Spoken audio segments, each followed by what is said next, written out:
سلام كبرات سماتي أبزز لكم موسنا وسلام أحدكم يخو أبزي زحلفة أبشررينا تغييرو زنبرة كوينات كبيد كسارة سرعات بلسنا تسكيمو ندحري التماليسو مهلاو يقلل سالو سرعات بلسنا خمت تهنديدو كيدو ن أبالات حوحات ويدما ن سراوي PDF كدم سسيلو زحاسبو وي كمتي مناورا إلو نابتي حيلتات سودانو ندحريت متان كبلو حيلي RSF متان كستباحيلو زي تحسبه كم أول حيلتات ناي TDF ناب معراب تقرأي كبلو بتي أنت أتيوه زلو شمونت أزتاتن شمونت مكانايزت كفل سراوتاتن أتصبقعو توساخن دقنا كالوت إزتات كاب إثيوبيا ناب تقرأي زقعزل زلو أوان كسولت أي كألن سراوي TDF حمشيشو ندحريت ماليسوه مالتي زت راح يكونن سرعات بلسقنا نمدفع كلهم حيلتات إثيوبيا أبكبيد وهات يركبوا له هجومه ناي عفار تقالستي مسناي فنو حيلتات توهاهيدم نزلو ناي حجي كونتات نخبده أمس ممع بس يحمله مستفلا ليه حيلتات إثيوبيا سرعات بلسقنا حمد دبي نمكفال ከአማራ ፋኖ ብሔራዊ ንቅናቄ ሰብሳቢ ከአርበኛ ዘመነ ካሴ ጋርም እንደዚሁ ተገናኝተው በጉዳዩ ላይ ሰፊ ውይይት ማድረጋቸው ነው ያገኘነው መረጃ የሚያመለክተው። በጉዳዩ ዙሪያ ማብራሪያዎችን እንዲሰጡኝ ሀጂ ኢብራሂም ኡስማን የኡጉጉሙ ሰብሳቢን መስመር ላይ አግኝቻለሁ። በጣም አመሰግናለሁ ሀጂ ኢብራሂም። በጣም አመሰግናለሁ። በትብብር ለመስራት ከሌሎች የኢትዮጵያ ኃይሎች ጋር እንቅስቃሴ ላይ እንዳላችሁ ይታወቃልና ስለሱ ወደ ኋላ ላይ መጣሉ። ግን ኡጉጉሙ ማን ነው? ስለ ኡጉጉሙ ባጭሩ ቢነግሩኝ። ኡጉጉሙ ማለት በ50 ዓመታት ዕድሜ የትግል ታሪክ ያላት ድርጅት ነው። በዘመናት ለአፋር ሕዝብ ነፃ ለማውጣት ብዙ መስዋዕት የከፈለና ብዙ የተሰዉ አባላቶች ያሉትና አሁን በለውጥ ጊዜ ደግሞ ለውጥም ይስተካከል ተብሎ በለውጥ ምክንያት ወደ ከጫካ ወደ አገር ውስጥ የገቡና እንደገና ደግሞ ይሄም አብይና የአብይ ተከታይ መንግስት ለውጡን በመቀልበሱ ምክንያት ደግሞ እንደገና ተመልሶ ጫካ የገባ የብዙ ዘመናት የትግል ታሪክ ያለው ትግል ነው ኡጉጉሙ ማለት። እንዴት ትቆማለች? አብይ አህመድ አንድ እንቅፋት ነው፣ እሱም ዞር ማድረግ ከቻላችሁ በኋላ ነገር ግን ጣይስ በዓላማ አንድነት በዓላማ ስምምነት በኢትዮጵያዊነት ላይ የጋራ አጀንዳ አላችሁ ወይ? ነገ ኢትዮጵያን ለማስቀጠል ትብብሩስ በምን ያህል ደረጃ ህዝቡ እምነት ሊሰጠው ይችላል የሚለው በጥያቄ መነሳቱ አይቀርም። እዚህ ላይ የሚሉት አለ። ኢትዮጵያ ማለት በተፈጥሮ የምትለያይ አገር አይደለም፣ አንድነት የሚወደድ ህዝብ ነው ኢትዮጵያ ህዝብ ማለት። አጠቃላይ ኢትዮጵያዊነት ደግሞ ማጥፋት የሌለበት ቅርስ ነገር ነው ለሀገር ለኢትዮጵያ ህዝብ። ደግሞ ኢትዮጵያ ህዝብ የሚለያይ ህዝብ ባለመሆኑ ምክንያቱ ደግሞ የህዝብ ውሳኔ የምንወስነው ውሳኔ ይኖራል ብለን እናስባለን። መጀመሪያ ግን ብልጽግና የማጥፋት ስራ ላይ ግን ህዝብ ነው የሚወስነው ጠቅላላ ለማለት ፈልጌ ነው። እና የኢትዮጵያ አንድነት ይቀጥላል እንጂ አይፈርስም። سمعكم أي حاجة إبراهيم سراوت بزلوا عقمي منجست إثيوبيا مزجورو كل عين دفعات دون مبالين نتي مس إثيوبيا خوينكا مس حيلتات إثيوبيا خوينكا زجبر كالسي أبرتي أخسر مخانو زارب زلوا እየታየ ነው። ያው ፋኖ ወደ ጦርነት ከገባ 3 ዓመት ሆኖታል። ሌሎች ኃይሎች የተቀላቀሉ ነው። ወታደራዊ እንቅስቃሴዎች እየታዩ ነው። ምናልባት በቅርብ የሆነ አጠቃላይ ጦርነት እንቅስቃሴ ሊኖር እንደሚችል ይገመታል። እንግዲህ ትብብሩም መሬት ላይ እየሰራችሁ እንዳለ ነው የምንሰማው። ስለዚህ በቀጣይ ምን እንጠብቃለን? ድል እንጠብቃለን። በቃ እናሸንፋለን ብለን ነው እናሸንፋለን በእርግጠኛ ሰው። እኛ ግን አማራጭ የለንም። ይሄ ጦርነት ሳንፈልግ ተገደን የምንገባ ባለፈው እስካሁን ተገደን የምንገባ መሆኑን ደግሞ በእርግጠኝነት እናውቃለን። አሁንም ለመላው ኢትዮጵያ የተካሄደውን ጦርነት ደግሞ እኛም የትም ገብተን የትም ዋሻ ገብተን ልንቀር ስለማንሆን እዚህ ላይ በግዴታ የማሳተፍ ግዴታ አለን።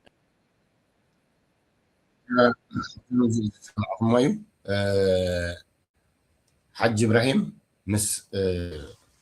مساي زغورو انترفيو دفعن نوحن سلطاني أو خيركم كتقاتلوا وادخلوا يخون مبر سرعات بلسقنا كلهم حيلتات توهاهيدو من تراتادي أمن سخدوا لزالو اوان ስርዓት ብልጽግና ንኤርትራ ዝገብሮ ዘሎ ክስን ዝገብሮ ዘሎ ተህዲድን ብጀነራላቱ ብፖለቲከኛታቱ ባዕሉ ካድረታቱ ተፈላለዩ ናይ ሚድያ ማልሻ ሰራዊቱን ኩሎም ዝገብሮ ዘሎ ንሰምዖ ንሪኦም ስለ ዘለና ከም ኤርትራውያን ኣገዳሲ ይኸውን ንዓና ብኣንክሮ ክንከታተሉ ህላዌና ስለ ዝኾነ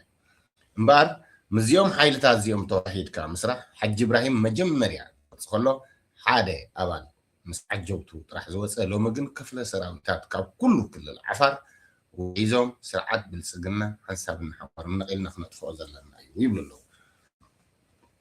ኢትዮጵያውነትና ክንቀጽል ኣለና ኢትዮጵያውነትና ብሓባር ክንሰርሕ ኣለና ይብሉ ኣለዉ ኣብዚ ግን ዝተፈላለየ ማሕበራዊ ሚድያ ንሪኦ ንኣብነት ከም በዓል ኦላ ዝመሰለ ናብ ክልልና ይትመፁን ይኹም ዝብል ዝተፈላለየ ፍኸር ኣሎ ቅድሚ ሕጂ ኣብ ወለጋ ንዘጥቅዑ ናይ ፋኖ ኣባላት ኣብ ክልልና መፅኦም ኣጥቂዖም ዝብል ዝተፈላለየ ዘረባ ንስርዓት ብልጽግና ጀነራላትን ኮሎኔላትን ስለ ዝቐጠልሉ ሓያል ዝኾነ ተቃውሞ ኣስሚዖም ነይሮም ብኡ ገለ ምንቅስቃሳት ክገብሩ እውን ፈቲኖም ነይሮም እንተኾነ ፋኖ ኣብ ወለጋ ዝቕመጡ ፋኖ ብምድላው ወይ ብምቋም ነቲ ቃልሲ እሕይሉ ይቕፅለሎ ንስርዓት ብልጽግና ድማ ኣብዚ ጥዕሞ እንዳሓምሸሸ ይኸይድ ኣሎ ስለዚ ስርዓት ብልጽግና ኣብ ትግራይ ኩናት እንተደኣ ገይሩ ፋኖ ኣነ ዓፋር ሰራዊት ካልኦት ተዋሂዶም ኣብ ዘለውዎ ኸይዶም እዮም ዝድህምኽዎ ምክንያቱ ብዓፋርን ብክልል ኣምሓራን እቲ ዝረቐቀ ጎድኒ ሕጂ ካብ በዓል ጎጃም 6 እዝታት ናብ ከባቢ ናይ ውሎ ኣምፂኡ ኣብ ርእሲ ዝነበረ እዝታት ደሪቡሉ ኣሎ ንፋኖ እቲ ዝበለፀን ዝጣዕመን ኣጋጣሚ እዩ ስለዚ ክልል ዓፋር እዘን ዘለው 9-8 ክፍለ ሰራዊታት ክልል ዓፋር ዲዮም ከጥቅዑ ወላ ሳብ ክልል ኣምሓራ እዮም ከጥቅዑ ቀሲልና ንሪኦ ክኸውን እዩ ንኸይድ እስኪ بجنرال برهانو بقال زمرح معراب ازي زبع تكزه استسيم عطو حيلي ملشان بوليسن غوندرن اطوات حيلتات ابي احمد بجنرال برهانو بقال زمرح معراب ازي زبع تكزه استسيم عطو حيلي ملشان بوليسن غوندرن أبصلاي زورد نايسبن وتهدراو نبرتن كيسارة مروخ حيل سب 300 ساعة حادن انتخون 300 سسان شدشتن وتهدراو عبي أحمد شوعات بوليس 30 شوعات ملشا سسان حادن عطقات زبعتك كذا زموتو دما شحن كل 209 شوعات انتخونو 943 وتهدرات عبي أحمد 232 عطقات زبعتك كذا كل 213 من الشعب غوندر شعنت دما ولا ويسيوم تقلالا قسلات دما هوسبيتالات حمران دانشان غوندر قدفن زتماخ نبرت حدا امبلانس حدا ناي ماي مقعازيا اورال حدا زو 23 زصعنت اورال كلتا دشقاز تقطملن باترول حدا تتكواسي زصعنت اورال كلتا مدفع زغوتا تراكتر وي دما شولتو حدا موتار 180 كلتن 3 دشقا 13 برين 903 كلاش 9 وتهدراو راديو بركت زبلو تتكوست وتهدراو نبرتات سلاي تمن زعلو زتقاصله نبرت سلاي كلتا امبلانس 3 اورال حدزو 23 زتقطملا باترول حدزو 23 زتقطملا باترول 3 دافع زغوتا تراكترات بتقلالا اب حمران كبابيان جونوسايدراو سرعت بلصقنا كوينات تطو كاب زبللو جميرو كساب ذا ساعات زي سلكن انترنت عاصيولو حبريتا مسمرن سلكن انترنت سودان تطغو تግራይ ዳግማይ ትስዕርያ ከምዚ ትሰምዕዎ ዘለኹም ይኽብራት ሰማዕቲ ፀብፀብ በዚ ሽሕን ገለን ክሳራ ሞታት ጥራሕ ወሪድዎ ዘሎ ስርዓት ብልጽግና ክሳብ ክንደይ ከቢድ ነይሩ እቲ ኩናት ክሳብ ክንደይ ተሃንዲዱ ኣትይዎ ነይሩ ክሳብ ክንደይ ዝኣክል ሞራሉ ጥዋዕዋዕ እዩ እዞም ኩሎም ምሩኻት حجي تزوسدو زلو سقمتي كم تزدوليو سلا زي كونلو انترنتات نمعصاو تليفونات نمعصاو مرخبيتات نمعصاو اتي ስለዚህ ብለን ናይ ሮዲዮ መራኸብን ካልእን ማሪኾኖ ማለት እዩ ስለዚ ንሓይልታት ሱዳን ይኹን ንሓይልታት ትግራይ ኣዝዩ ዓብይ ዓወት ክኸውን ከሎ ንሓይልታት ናይ ስርዓት ብልጽግና ምልሽኦም ፖሊሶም ተከዘዘቦም ወላ ወታደራቶም ግን ሞራላዊ ውድቀት ማለት እና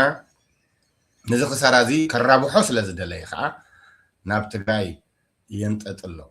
ቁጥር ዘይብሉ ሰራዊት ኣብ ፍቆዱ ኩሉ ባት ትግራይ ብዓፋርን ብኣምሓራን ቁጥር ዘይብሉ ሰራዊት ሒዙ ሎምዶ ጽባሕ ዝበሃለሉ ዘሎ እዋን እዩ ማለት ናይ ብሓቂ ክሰምዕ ዘይክእል ስርዓት ብክሰምዖ ዝኽእል ቋንቋ ክተስምዖ ስለ ዘለካ ልክዕ ከምቲ ናይ ስርዓት ደርጊ ኣፅዋራት ይመጽእ ኣፅዋራት ይማረኽ ሰራዊት ይመጽእ ሰራዊት ይሕምሸሽ ኣብ ተፈላለየ ቦታን ጎቦን ንምሓል ጥራሕ ከም ትብ ኤርትራ ቁፅሪ ዘይብሉ ህዝቢ ኢትዮጵያ ዝሃለቀ ሕጂ እውን ኣብ ትግራይ ከምኡ ኢና ንሪኦ ዘለና እምበኣር ሎሚ ከምቲ ናይ ትማሊ ይኮነን ዝተናበበ ናይ ጽምዲ ሓይልታት ከም ተቀዲምና እውን ክንሪኦ ዝፀናሕና ናይ በዓል ሓጅ ኢብራሂም ናይ በዓል ዘመነ ካሰን ካልኦትን ሰራዊት ሓይልታት ትግራይ ክጥቅዑ ከለዉ ደው ኢሎም ዝሪኡ ዘይኮኑ ጥራሕ ዘይኮነ ሓይልታት ሃገርና እውን ኣፅዋራቶም ኩሉ ሙሳይላቶም ነፈርቶም ድሮነታቶም ካልእን ስርዓት ብልጽግና ንምጥፋእ ናይ ግድን እዮም ክደህክዎ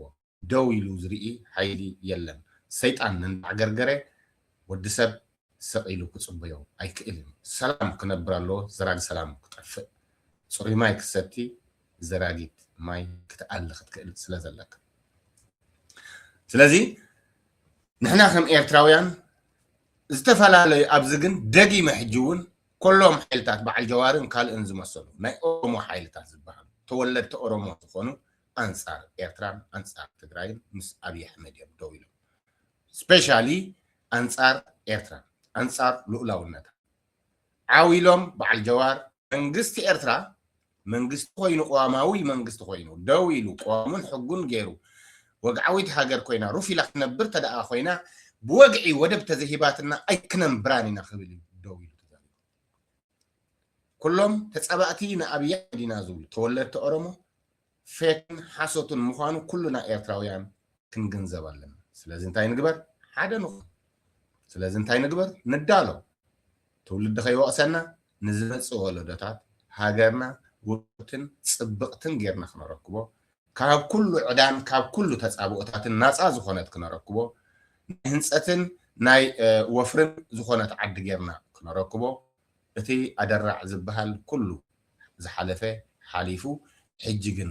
ቁስን ወለዶማ ኣብ ሃገርና ክንርኢ ሓደ ነው ግያና ሃገራውነትና ንዋፃእ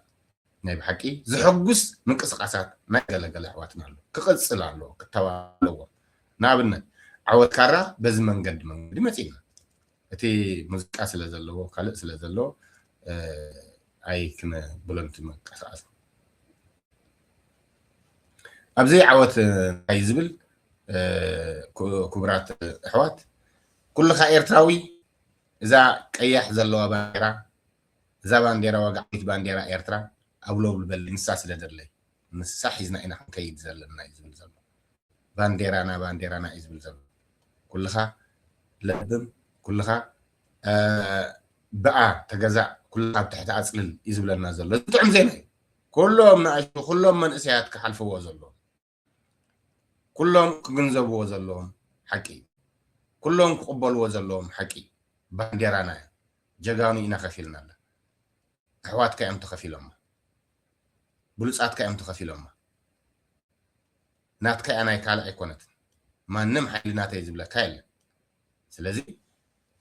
كلها من إسي أبتحتي بانديرا خام سلالك بانديرا خام مالت هاجر كاي بانديرا خام مالت اللاوي خاي بانديرا خام مالت حد النت كاي بانديرا خام مالت مثلي ملالي من النتب علم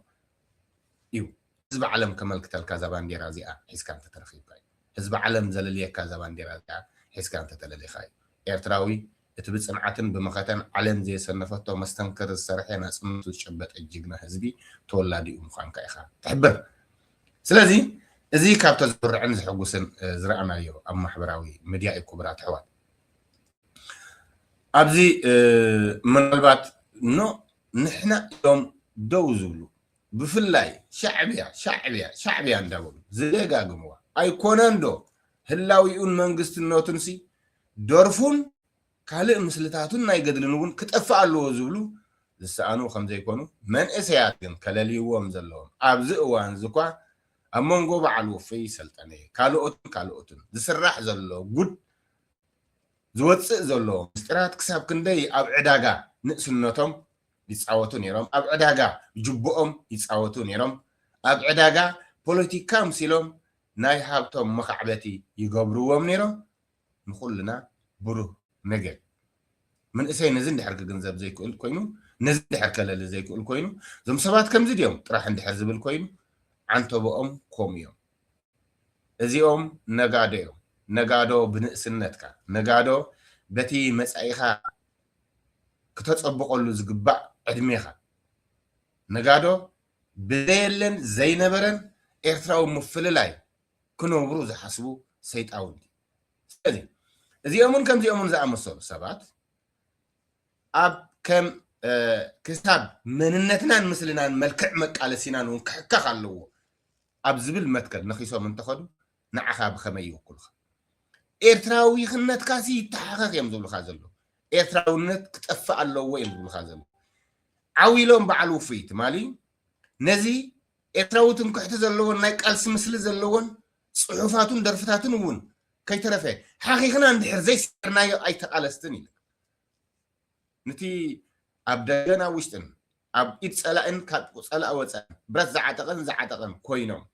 ተወሃሂዶም ከቢድ ዋጋ ከፊሎም ንዝጨበጥዎ ናፅነት ንዝሰርሕዎ መስተንክራዊ ቃልስን ክሕከኽ ኣለዎ እንድሕር ዝብለካ ኮይኑ ኤርትራዊ ዶ ፀላኢ ክሕከኽ ኣለዎ ዝብለካ እንተደኣ ኮይኑ ደርጊ ዶ ህዝባዊ ግንባር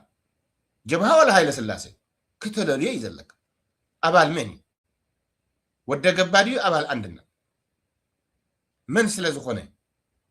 ንምንታይ ናይ ተወለድኻ ዋጋ ንምንታይ ናይ ሕዋትካ ዋጋ ንምንታይ ተኸቢድ ዝተኸፍለን ዝጸበቐ ምስሊ ጽንዓትን መኸተን ናይ ህዝቢ ኤርትራ ክሕከኽ ኣለዎ ብለካ ብመን ኢኻ ዝሕከኽ ብደቆም ብውላድቶም ጀጋኑ ብኤርትራዊ ሓድነት በቲንካ ኣብ መንጎ ዝግበር ውግእ ሕድሒድ ኣብ መንጎ ዝውላዕ ውግእ ሕድሒድ ንስኻ ክትርንዐሉ ኢልካ ምሕሳብ መሳኪን በዓል ዝሰመረ ዝበሃሉ ቆልዑ عينهم منتلو تاي مسلو قاب السريحهم كيبل قطر زي بلا محواتنا بإسرائيل هو تمسينا جنا كم سألكم إسرائيل زتقبره بسلطنا نوفين مخانو عويلهم تزاريبهم لهم أبزقص الفيديو كم سألكم ينسو بعل ودور زقتلو يخصصون تدليا منبر سلطنا وفين مخانو بجبري أزفل زبل حوناون أفيدو كم صاركم سلازي إذن كم زنزع مسألة مستوى وصال أمونكم زتصاوتوا وزلوا بهوتكم زتصاوتوا وزلوا بعلمكم زتصاوتوا وزلوا إرتراو نقعن إرتراوي حدنتن كبتنو إرتراو نقع كفترو أمونكم نقع صفيهم كنورو زحسوا سيت تقول لكم من إسيخ قياري عنده حق حاجة مسز بخان مس منغستخان ኣብ ደገና ውሽጥ እንተዋሂድካ መጻ ዕድል ዕድሜኻ ክጽበቕ መታን ኣብቲ ሙቕ ዝኾነ ሕቑፊ ህዝቢ ኤርትራ ክትኣቱ ደጊመ ጽውዓካ ሓድነት ይመልክዕና ንሱ ይጸማ ስዋዕትና ዓወትና ምስጢር ዓወትና ኣነ ዓለም ዝገርማ ድማ ሓደ ኣብዘ ዘለኹም ወሰስ ሰነይ እንዳተመነኹ ሸር ላይክ ግበርዎ ሳብስክራይብ ዝገበርኩም ሕዋትና ሳብስክራይብ ግበሩ ወትሩ ዓወትና ሓፋሽ